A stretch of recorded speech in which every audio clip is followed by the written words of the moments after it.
نحمده ونصلي على رسوله الكريم أما بعد فأعوذ بالله السميع العليم من الشيطان الرجيم بسم الله الرحمن الرحيم عزیز طلبہ السلام علیکم ورحمۃ اللہ وبرکاتہ۔ عزیز طلبہ، آج ہم اسلامک اسٹڈیز کے ٹاپک حدود و تعزیرات کے بارے میں تفصیل کے ساتھ جاننے کی کوشش کریں گے۔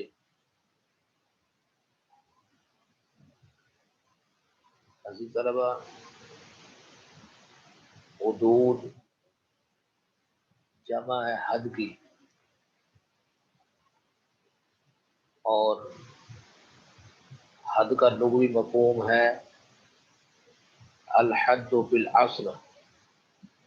الشیء الحاجز بین الشیئین۔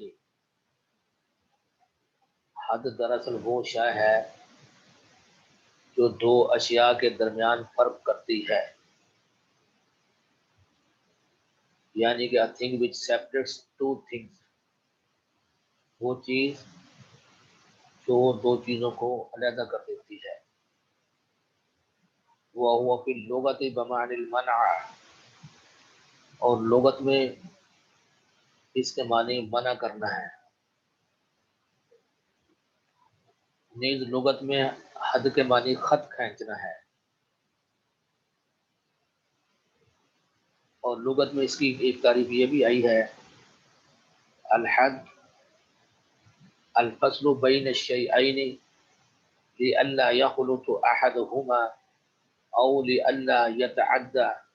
احدہما علی الاخری۔ حد دو چیزوں کو الگ کرتی ہے تاکہ ان میں سے نہ تو کوئی الجھے، لئلا یخلط خلط ملط ہو، الجھے، احدہما ان دونوں میں سے، او یا لئلا یتعدى یتعدى بڑھنا، احدہما ان دونوں میں سے، یعنی کہ حد دو چیزوں کو الگ کرنا ہے تاکہ ان میں سے نہ تو کوئی الجھے اور نہ ایسا ہو کہ ان میں سے ایک چیز دوسری چیز سے آگے بڑھ جائے، یعنی کہ باؤنڈریز لگا دینی ہے۔ اور آسان الفاظ میں امام راغب اصفہانی رحمۃ اللہ علیہ المفردات میں حد کی تعریف لکھتے ہیں، حد وہ خط متارکہ ہے، خط لائن، متارکہ تارکہ یترکو سے ہے، یہ ہوتا ہے سیپریٹ کرنا، علیحدہ کرنا، جدا کرنا۔ حد وہ خط متارکہ ہے، حد وہ لائن ہے جو دو چیزوں کے درمیان حد فاصل قائم کرتا ہے، یعنی کہ which separates two things، اور انہیں ایک دوسرے سے ملنے سے روکتا ہے۔ کہا جاتا ہے کہ میں نے یہ حد لگا دی، یعنی خط کھینچ دیا تاکہ تمیز ہو سکے۔ تو یہ طلبہ، یہ ہم نے حد کا لغوی معنی جو لغت کے اندر مستعمل ہے اس کے بارے میں جاننے کی کوشش کی ہے کہ حد جو ہے وہ ایک خط ہے، حد جو ہے وہ ایک باؤنڈری لائن ہے، حد جو ہے الشیء الحاجز بین الشیئین، دو چیزوں کے درمیان جو چیز سیپریٹ کرتی ہے ان دونوں چیزوں کو، اس کو حد کہتے ہیں۔ لیکن اسلامی اصطلاحات میں حد کا لفظ اصطلاحی مفہوم کچھ اور ہے، اور اس کو دو طریقے سے بیان کیا گیا ہے۔ پہلے نمبر پہ حنفیہ یعنی کہ احناف، وہ اس کی تعریف کرتے ہیں الحد عقوبۃ مقدرۃ واجبۃ حق اللہ تعالی۔ احناف کے نزدیک حد وہ مقرر شدہ سزا ہے جو اللہ تعالیٰ کے حق کے طور پر واجب ہوتی ہے، یعنی کہ جو حد جو ہے نا یہ اللہ تعالیٰ کا حق ہے۔ مثلا اللہ تبارک و تعالیٰ نے فرما دی کہ لا تقربوا الزنا انه كان فاحشہ، اور قرآن کریم سورہ نور میں فرما دیا اعوذ باللہ من الشیطان الرجیم الزانیۃ والزانی فاجلدوا كل واحد منهما 100 جلدہ، کہ زانی مرد اور زانی عورت کو 100 کوڑے لگائے جائیں۔ اب یہ اللہ تعالیٰ کا آرڈر کمانڈمنٹ ہے، جو شخص یہ فعل سر انجام دے گا تو اب اس پر جو ہے یہ حد لاگو کی جائے گی، اور یہ اللہ تعالیٰ کا حق ہے۔ لیکن جمہور کے نزدیک الحد عقوبۃ مقدرۃ واجبۃ شرعا سواء اکانت حق اللہ تعالی عمل العبد، اور جمہور کے نزدیک حد وہ مقرر شدہ شرعی سزا ہے، شرعی سزا ہے جو یا اللہ تعالیٰ کے حق کی یا بندوں کے حق کے طور پر واجب ہوتی ہے۔ احناف کے نزدیک صرف اللہ تعالیٰ کے حق، لیکن غیر احناف یا جمہور کے نزدیک جو ہے چاہے وہ اللہ کا حق ہے چاہے وہ بندوں کا حق ہے، تو وہ شرعی سزا جو کسی جرم کی جی قرآن و سنت متعین کر دی گئی ہے اس کو ہم حد کہتے ہیں۔ تو آسان ترین معنی کے اندر حد کی جو ڈیفینیشن بنتی ہے، جو آپ کی کتاب میں بھی لکھی ہوئی ہے، کہ کسی جرم کی وہ سزا جو قرآن و سنت میں متعین کر دی گئی ہو اور اس میں کمی بیشی کا اختیار نہ پیغمبر صلی اللہ علیہ وسلم کو ہے، نہ قاضی عدالت کو ہے، اور نہ ہی حاکم وقت کو ہے، اس کو ہم حد کہتے ہیں۔ عزیز طلبہ، یہ ایک طویل ٹاپک ہے، اسلامی حدود و تعزیرات، فلسفہ اور حکمت۔ تو پہلے ہم حد کے بارے میں ذرا تھوڑا سا تفصیل کے ساتھ جاننے کی کوشش کرتے ہیں۔ آپ کی نصاب کی جو کتاب ہے اس میں بہت سارا مٹیریل اس سے متعلقہ موجود ہے، جس کو ہم طاہرانہ طور پر نظر ڈالتے جاتے ہیں، دیکھتے جاتے ہیں کہ حد جمع ہے حدود کی۔ یہ لفظ قرآن مجید میں 14 مقامات پر آیا ہے۔ اعوذ باللہ من الشیطان الرجیم تلک حدود اللہ فلا تقربوها، یہ اللہ تعالیٰ کی حدیں ہیں، ان سے تجاوز، ان کے پاس نہ جاؤ۔ الا ان یخاف اللہ یقیم حدود اللہ، ہاں اگر میاں بیوی کو خوف ہو وہ اللہ کی حدود کو قائم نہیں رکھ سکیں گے۔ فَإِنْ خِفْتُمْ أَلَّا يُقِيمُوا حُدُودَ اللَّهِ فَلَا جُنَاحَ عَلَيْهِمَا، اگر تم ڈرتے ہو کہ وہ دونوں اللہ کی حدود کو قائم نہیں رکھ سکیں گے، تِلْكَ حُدُودُ اللَّهِ فَلَا تَعْتَدُوهَا، یہ اللہ تعالیٰ کی مقرر کی ہوئی حدود ہیں، ان سے باہر نہ جاؤ، ان سے تجاوز نہ کرو۔ اور پھر فرمایا وَمَن يَتَعَدَّ حُدُودَ اللَّهِ فَأُولَٰئِكَ هُمُ الظَّالِمُونَ، اور جو اللہ کی حدود سے تجاوز کرے گا، باہر نکل جائے گا، تو وہ ظالم ہے، گناہ گار ہے۔ اور عزیز طلبہ، اس طرح قرآن کریم کے 14 مقامات پر جو ہے یہ حدود کا لفظ آیا ہے۔ تو جہاں کہیں بھی یہ استعمال ہوا ہے، اور ایک مقام پر فرمایا وَمَن يَتَعَدَّ حُدُودَ اللَّهِ فَقَدْ ظَلَمَ نَفْسَهُ، اور جو اللہ کی حدود سے تجاوز کرے گا وہ اپنے آپ پر ظلم کرے گا۔ تو المختصر یہ کہ قرآن کریم والفرقان حمید میں جہاں کہیں بھی احکامات بیان کیے گئے ہیں، جہاں کہیں بھی کمانڈمنٹس، آرڈرز دیے گئے ہیں، تو ان کے بعد یہ آیات مبارکہ و مقدس آئی ہیں، اور بتا دیا گیا ہے کہ یہ اللہ تعالیٰ کے احکامات ہیں، ان سے تجاوز نہیں کرنا، ان کو پامال نہیں کرنا،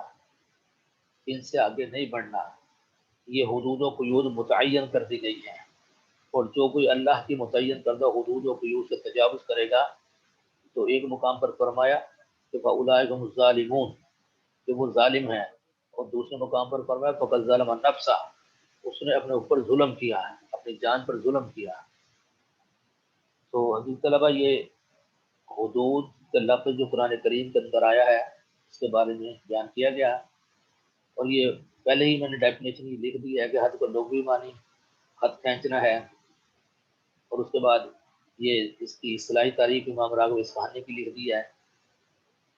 اس کے بعد یہ دوبارہ پھر وہی بات جو میں نے کہی کہ قرآن کریم کی آیات پر غور کرتے ہیں تو حد کی تعریف احکامات الہی بنتی ہے،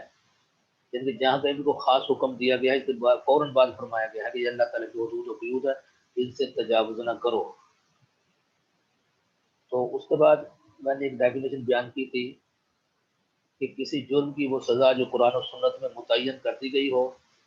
اس میں کمی بیشی کا اختیار پیغمبر صلی اللہ علیہ وسلم کو تھا نہ حاکم وقت یا قاضی وقت کو ہے،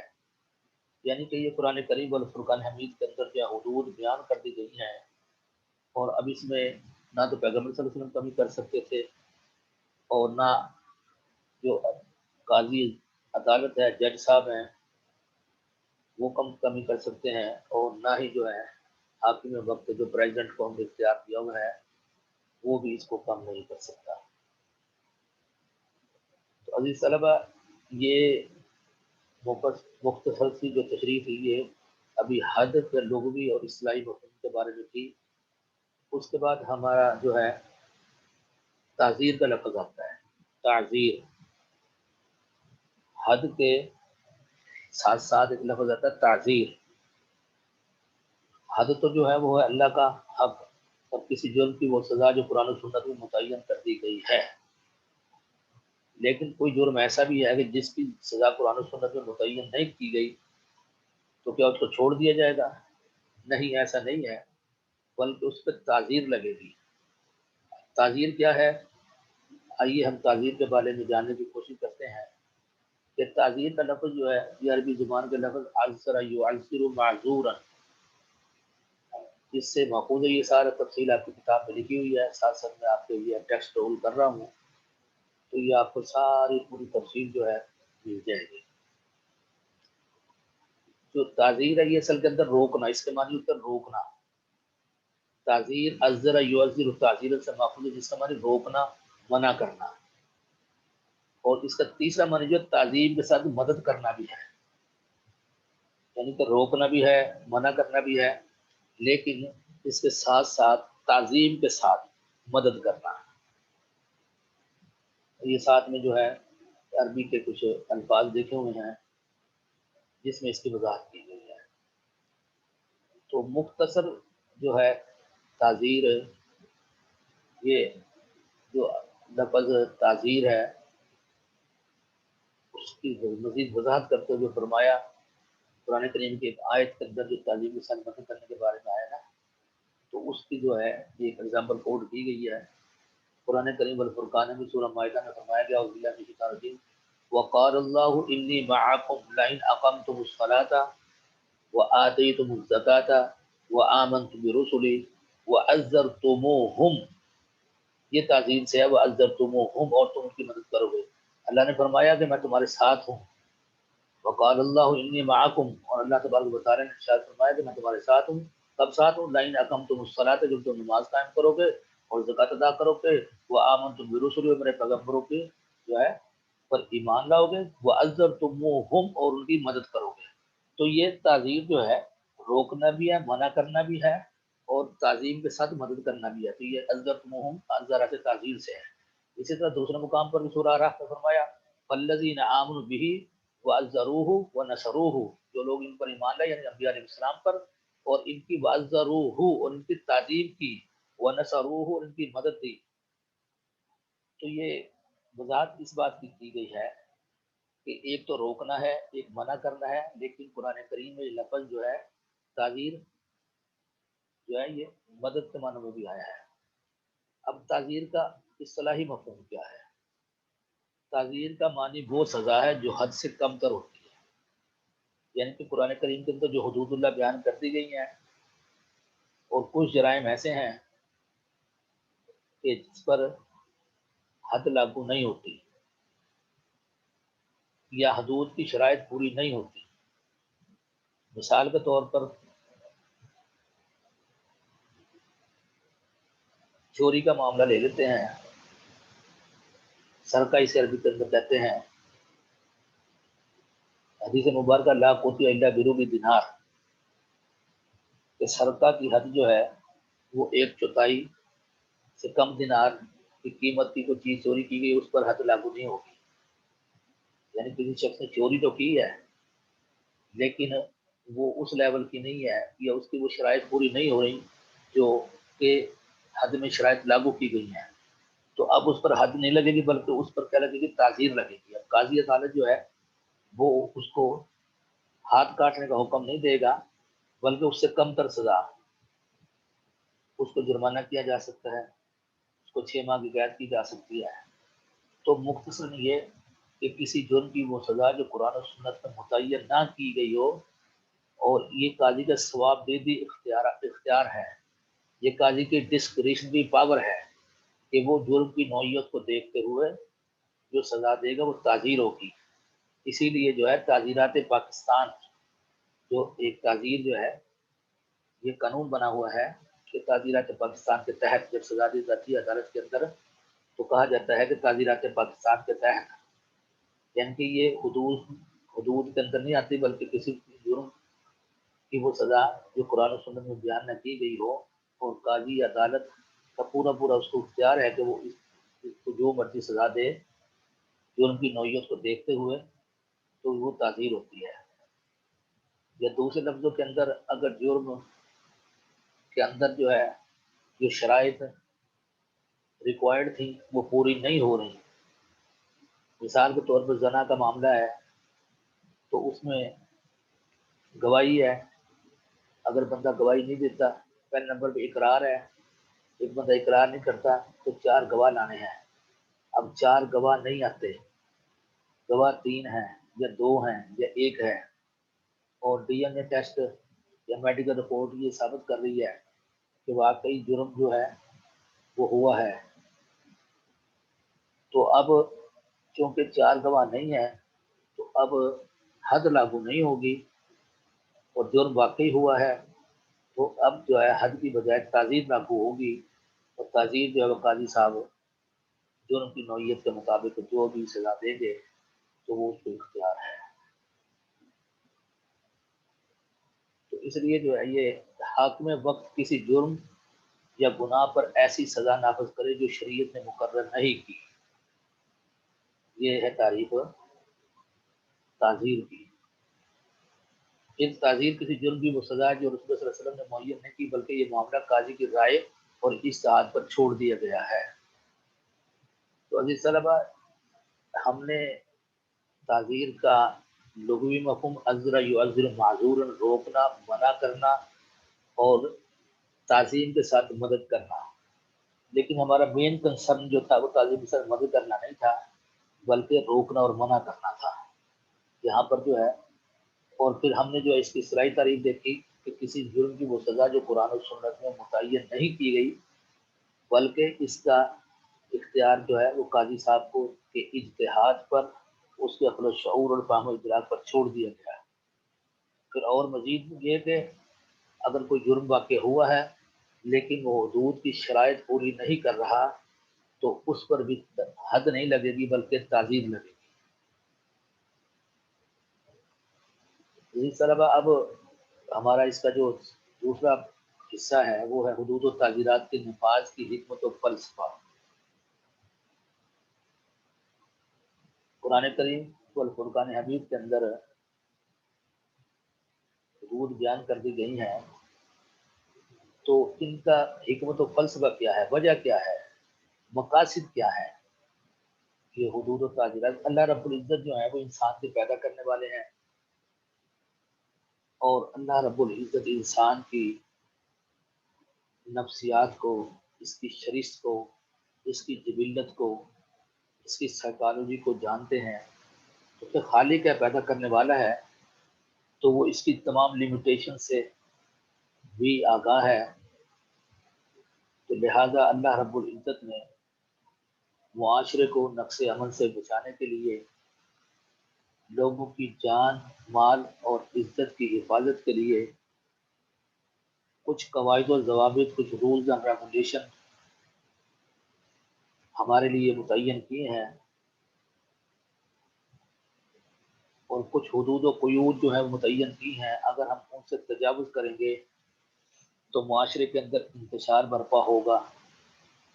نقص امن کا مسئلہ ہوگا، لوگوں کی جان، مال اور عزت کی پامالی کے معاملات ہوں گے۔ تو چنانچہ اللہ رب العزت نے ان لوگوں کے لیے جو اللہ کے قائم کردہ نظام کے خلاف افعال سر انجام دیتے ہیں ان کے لیے سزائیں متعین کی ہیں۔ حدود جو ہیں یہ سزائیں ہیں۔ حدود اللہ رب العزت کے احکامات کی پامالی پر جو ہیں سزائیں ہیں۔ مثال کے طور پر اللہ رب العزت نے زنا کو حرام قرار دیا ہے، تو جو اس فعل کو سر انجام دے گا تو قرآن کریم والفرقان حمید اعوذ باللہ من الشیطان الرجیم الزانی تو والزانی فجلدوا کل واحد منہما مئۃ جلدہ، زانی مرد اور زانی عورت کو 100 کوڑے لگائے جائیں۔ اللہ رب العزت نے چوری سے منع فرمایا ہے، لیکن جو چوری کرے گا تو اللہ نے بیان فرمایا والسارق والسارقۃ فاقطعوا ایدیہما جزاء بما کسبا نکالا من اللہ، چور مرد اور چور عورت کا ہاتھ کاٹ دیا جائے۔ تو اسی طرح اور بے شمار جو ہیں حدود ہیں جو ہم انشاءاللہ تفصیل کے ساتھ پڑھیں گے۔ تو مقصد یہ ہے کہ حدود کے نفاذ کا مقاصد کیا ہے۔ حدود کے نفاذ کے مقاصد یہی ہیں کہ ان کی وجہ سے معاشرے کے اندر امن آئے گا، اس کی وجہ سے جو ہے لوگوں کی جان مال اور عزت کی حفاظت ہوگی، اور اس کے ساتھ ساتھ یہ مزید پوائنٹ جو میں نے لکھے ہوئے ہیں یہ ساری کتاب پہ ایکسپلین کر دیے گئے ہیں، آپ نے ان کا مطالعہ وہاں سے کرنا ہے۔ مختصر میں ان کے بارے میں بیان کرتا جاتا ہوں۔ پہلے نمبر پہ اصلاح نفس، کیونکہ جس شخص نے جرم کیا ہے اور اللہ کی حدود کو پامال کیا ہے اور اللہ کے احکامات کو اس نے جو ہے پس پش ڈالا ہے تو اس کو سزا دی جائے گی۔ جب بندہ سزا حاصل کر لیتا ہے تو پھر وہ آئندہ کے لیے اس جرم کا ارتکاب کرنے سے باز رہتا ہے۔ لہذا اصلاح نفس کا تقاضا یہ تھا کہ جو کوئی شخص جرم کرتا ہے تو اس جرم پر اس کو سزا دی جائے، اور جب اس کو سزا دی جائے گی تو وہ آئندہ کے لیے اس فعل کا مرتکب نہیں ہوگا۔ اسی طرح اصلاح معاشرہ، اصلاح نفس، جب ایک شخص کی اصلاح ہوگی تو بہت سارے شخصوں سے مل کر ایک معاشرہ بنتا ہے، تو لا محالہ معاشرے کی بھی اصلاح ہوگی اور معاشرے میں جرائم جو ہیں ان میں کمی واقع ہوگی۔ تیسرا پوائنٹ یہ ہے کہ جرائم میں کمی، یعنی کہ جب لوگوں کو سزائیں دی جائیں گی، جب حدود و قیود کا پورا نظام قائم ہوگا، چوری کرنے والے کا ہاتھ کاٹ دیا جائے گا، ڈکیتی کرنے والے کے لیے قرآن کریم کی سزا باللہ من الشیطان الرجیم انما جزاء الذین یحاربون اللہ ورسولہ ویسعون فی الارض فسادا ان یقتلوا او یصلبوا او تقطع ایدیہم وارجلہم من خلاف او ینفوا فی الارض، کہ جو لوگ اللہ اور اس کے رسول صلی اللہ علیہ وسلم کے خلاف جو ہے اللہ سے جھگڑا کرتے ہیں، لڑتے ہیں، زمین کے اندر فساد کرتے ہیں، تو ان کی سزا یہ کہ یقتل، ان کو قتل کر دیا جائے، او یصلبوا، یا ان کو پھانسی پر لٹکا دیا جائے، او تقطع ایدیہم وارجلہم من خلاف، یا ان کو مخالف سمت کے ہاتھ اور پاؤں کاٹ دیے جائے، او ینفوا فی الارض، یا ان کو جلا وطن کر دیا جائے۔ یہ ڈکیتی کی سزائیں ہیں، اور اگر ہم ان سزاؤں کو نافذ کر دیں تو یقیناً صرف 2-4 لوگوں کو ہی سزا دینے کی ضرورت پیش آئے گی، اس کے بعد چوری کرنے والے چور چوری سے ہٹ جائیں گے، ڈکیتی کرنے والے ڈکیتی سے ہٹ جائیں گے، زنا کرنے والے زانی جو ہے زنا سے باز آ جائیں گے، قذف تہمت لگانے والے جو تہمت سے باز آ جائیں گے۔ تو یہ اسی صورت میں ممکن ہوگا کہ اگر معاشرے کے اندر ان جرائم کی سزا دی جائیں گی، کیونکہ ہمارا قانون جو ہے وہ اگر کہا تو جاتا ہے اسلامی، لیکن اس کے اندر حدود اللہ کا نفاذ نہیں ہے۔ چور کا ہاتھ نہیں کاٹا جاتا، ہم نے سنا ہے کہ آج تک کسی چور کا ہاتھ نہیں کاٹا گیا، اور کسی ڈکیت کی جو ہے وہ گردن نہیں اڑائی گئی، یا مخالف سمت کے ہاتھ پاؤں نہیں کاٹے گئے، اور کسی زانی کو جو رجم نہیں کیا گیا۔ تو پاکستان کا قانون جو ہے وہ اس کے اندر حدود کا نفاذ جو ہے اس کو ممکن نہیں بنایا گیا۔ لیکن اگر حدود و قیود حدود آرڈیننس کو پوری طرح جاری کر دیا جائے تو معاشرے سے جو ہے ساری کی ساری جرائم جو ہیں وہ اگر بالکل یا بالکل ختم نہیں ہوتے تو کم از کم منیمائز ہو جائیں گے، ریڈیوس ٹو منیمم ہو جائیں گے۔ تو اس لیے جو ہے یہ اللہ تعالیٰ کی جو بیان کردہ حدود و قیود ہیں ان کے نفاذ اگر کر دیا جائے تو معاشرے میں جرائم میں کمی آ جائے گی اور لوگوں کی جان مال اور عزت کی حفاظت ہوگی۔ اور پھر چوتھا پوائنٹ ہے سزائیں فطرت کے عین مطابق ہے۔ جب ہم ہر جرم اور اس کی سزا پڑیں گے تو یہ خود ہم دیکھیں گے کہ واقعی ایسا ہے کہ مثال کے طور پہ کوئی شخص جو ہے اس نے پورے مہینہ بھر جو کام کیا اور کام کرنے کے بعد جب مہینے کے بعد اس کو اس کی سیلری ملی، اس کی تنخواہ ملی اور وہ تنخواہ لے کر گھر جا رہا ہے تو راستے میں جو ہے اس کو ڈکیتوں نے ڈاکوؤں نے جو لوٹ لیا، اسے مارا بھی اور اسے چیزیں اسے پیسے بھی چھین لیے۔ پورے مہینے کی اس نے محنت کی تھی تو اب اس کے ذہن کے اندر جو چیز آئے گی وہ یہ ہوگی کہ اگر میرے پاس کوئی چیز ہوتی تو میں ان کے ان ہاتھوں کو کاٹ دیتا جنہوں نے جو ہے میری پورے مہینے کی محنت کو جو ہے وہ چھینا ہے۔ ڈکیت ہے تو ڈکیت کی سزا ہاتھ کاٹنا نہیں بلکہ ڈکیت کی سزا جو ہے وہ ہے یقتلوا، تو وہ سوچے گا کہ اگر میرے پاس گن ہونا تو میں ان کو اڑا دوں، میں ان کو فوراً جو ہے انہوں نے جو ہے میرے پورے مہینے کی جو ہے سیلری مجھ سے چھین لی ہے، میری محنت چھین لی ہے، کیونکہ قرآن نے بھی کہا کہ ان ڈکیتوں کا یقتل کو قتل کر دو اور یصلبوا ان کو پھانسی لگا دو او تقطع ایدیہم وارجلہم من خلاف، ان کے مخالف سمت سے ہاتھ پاؤں کاٹ دو۔ تو انسان کے ذہن کے اندر یہ چیز آئے گی تو سزائے فطرت کے عین مطابق ہے، کوئی غیر فطرتی نہیں ہے، اور اگر ان کا نفاذ کر دیا جائے گا تو انشاءاللہ معاشرے سے کمی جو ہے وہ برائیاں جو ہے بالکل ریڈیوس ہو جائے گی، منیمم ہو جائیں گی۔ اور اس کے بعد باعث رحمت و برکت، یہ ہم اگر کتاب کھول لیں تو دو احادیث مبارکہ یہاں پر لکھی گئی ہیں کہ جو حدود اللہ کا نفاذ جو ہے یہ باعث برکت ہے، باعث رحمت ہے۔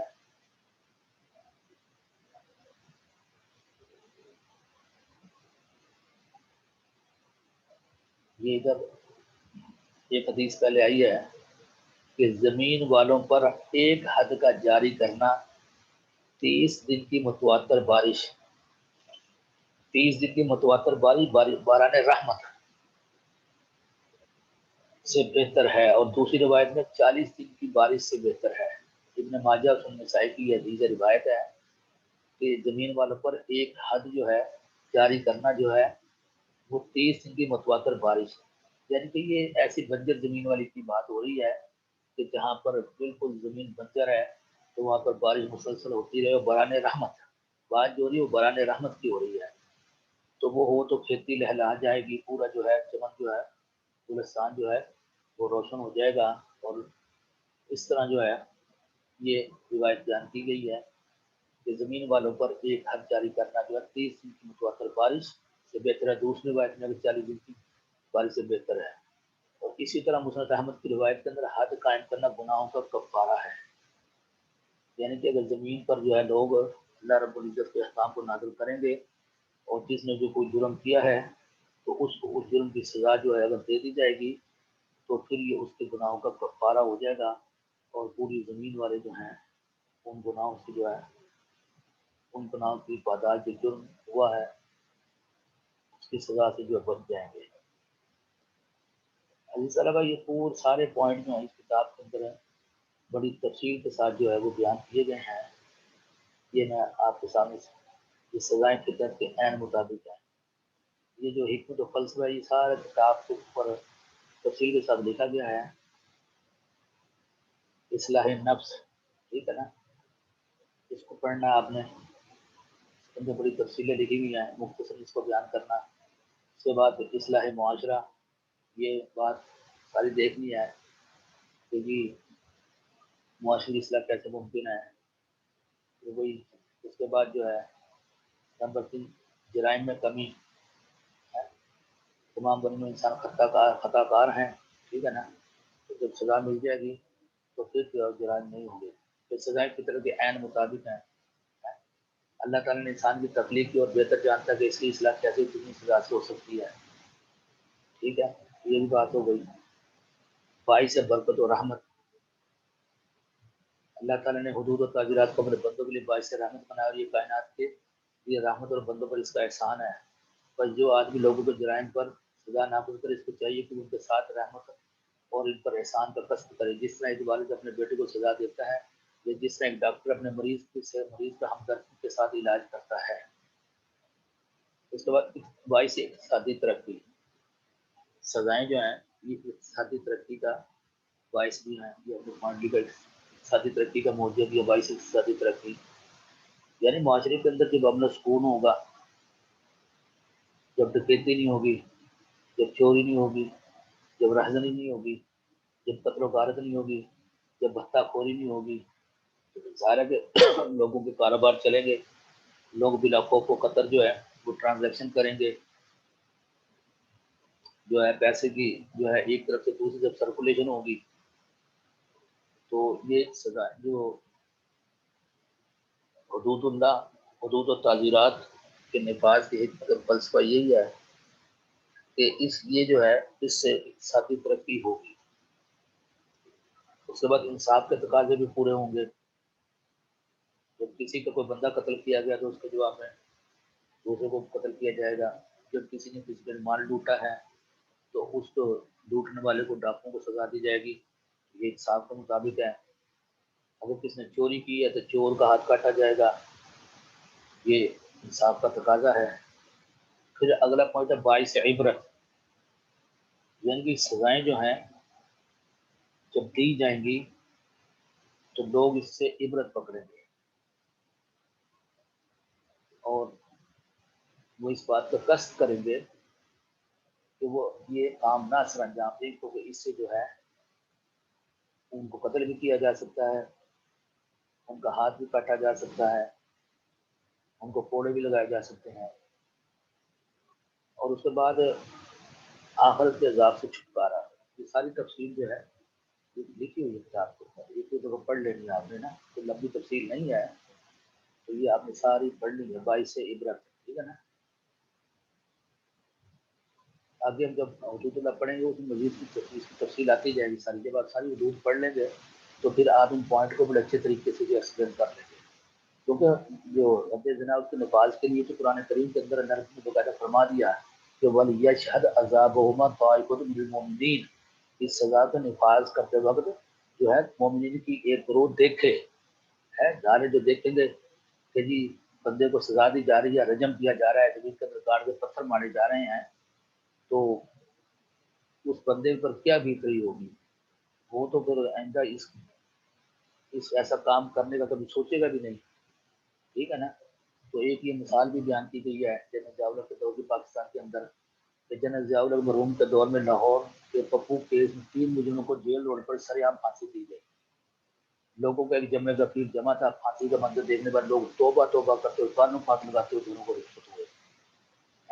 اس دن کے بعد پاکستان کے 6 مہینوں کے اخبارات اٹھا کر دیکھے، جن میں آپ کو نمایاں کمی دکھائی دے گی، لوگوں نے سمجھ لیا کہ اب اسلام اپنی صحیح صورت میں نافذ ہونے والا ہے، لیکن جب ان کو پتہ چلا اسلام کا نفاذ نہیں ہوا تو معاشرے میں جرائم پھر سے پہلے کی طرح شروع ہو گئے۔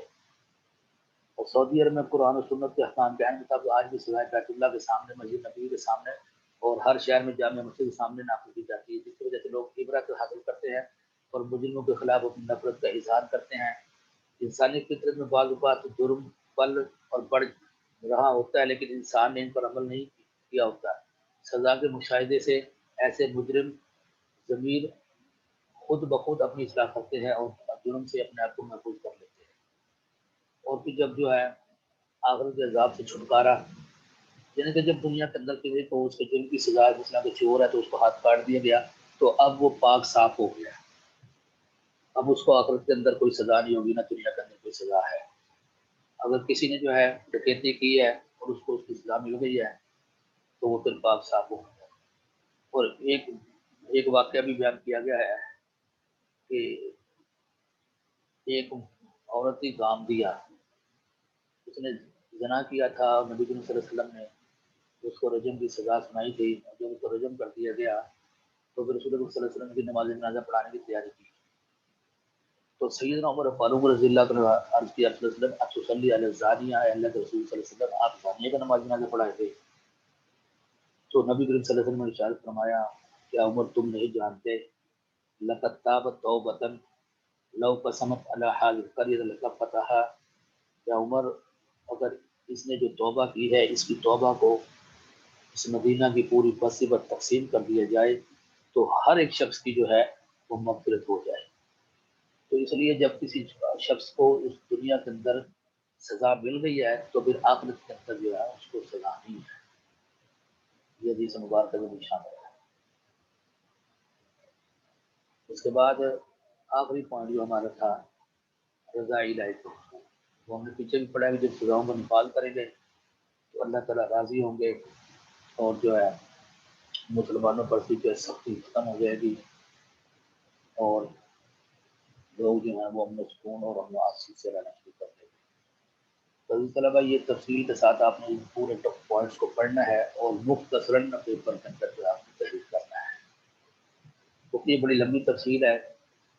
تو اس تفصیل کو آپ نے مختصر بیان کرنا ہے۔ تو اس مختصر سے لیکچر میں ہم نے جو پڑھا ہے وہ ہے حد کا لغوی معنی اور حد کا اصطلاحی مفہوم، اس کے بعد تعزیر کا لغوی معنی اور تعزیر کا اصطلاحی مفہوم، اور اس کے بعد حدود و تعزیرات کے نفاذ کے مقاصد یا حدود و تعزیرات کے نفاذ کا حکمت و فلسفہ، یعنی کہ کچھ لوگ نعوذ باللہ کہتے ہیں کہ اسلامی سزائیں جو ہیں وہ ظالمانہ ہے، استغفر اللہ لا حول ولا قوۃ الا باللہ۔ تو یہ الفاظ طلبا ایسے الفاظ ظالمانہ کا استعمال کرنا جو ہے وہ انسان کو دائرہ اسلام سے خارج کر دیتے ہیں، کیونکہ یہ اللہ رب العزت کے احکامات ہیں اور اللہ نے یہ جرم کی سزائیں خود بیان کی ہیں۔ تو نعوذ باللہ جو شخص یہ کہتا ہے ظالمانہ تو وہ نعوذ باللہ وہ اللہ تعالیٰ کو ظالم ڈکلیئر کر رہا ہے، لہٰذا ہمیں ایسے الفاظ سے احتراز کرنا چاہیے اور جو ہے اگر ہمیں دین کے معاملے میں نہیں پتا تو ہمیں خاموشی اختیار کرنی چاہیے، کیونکہ حدیث مبارکہ ہے کہ آدمی جو ہے ان الرجل یتکلم بالکلمۃ ما یتبین ما فیہا یضل بها فی النار ابعد ما بین المشرق والمغرب۔ بعض اوقات آدمی کسی بات کی تصدیق کرتے ہوئے اپنی زبان سے کوئی ایسا کلمہ کہہ دیتا ہے جس کی وجہ سے وہ جہنم میں اتنی گہرائی میں گر جاتا ہے کہ جتنے مشرق و مغرب کا فاصلہ ہے، یعنی کہ اتنی ڈیپتھ کے اندر چلا جاتا ہے۔ تو اس لیے جو ہے ایسے الفاظ ادا کرنا نعوذ باللہ اسلامی سزائیں ظالمانہ ہیں، کہ نعوذ باللہ اللہ تعالیٰ کو ظالم ڈکلیئر کرنے سے مترادف ہے، تو ان سے احتراز کرنا چاہیے اور اللہ رب العزت نے جو احکامات نازل فرمائے ہیں ان پر عمل کرنا چاہیے۔ باقی تفصیل کے ساتھ حدود کی اقسام کتنی ہیں اور ہر ایک کی ڈیفینیشن کیا ہے اور پھر ہر ایک کی سزا کیا ہے، یہ انشاءاللہ تعالیٰ نیکسٹ لیکچر میں آپ کو آپ کے میں پیش کیا جائے گا۔ السلام علیکم ورحمۃ اللہ وبرکاتہ۔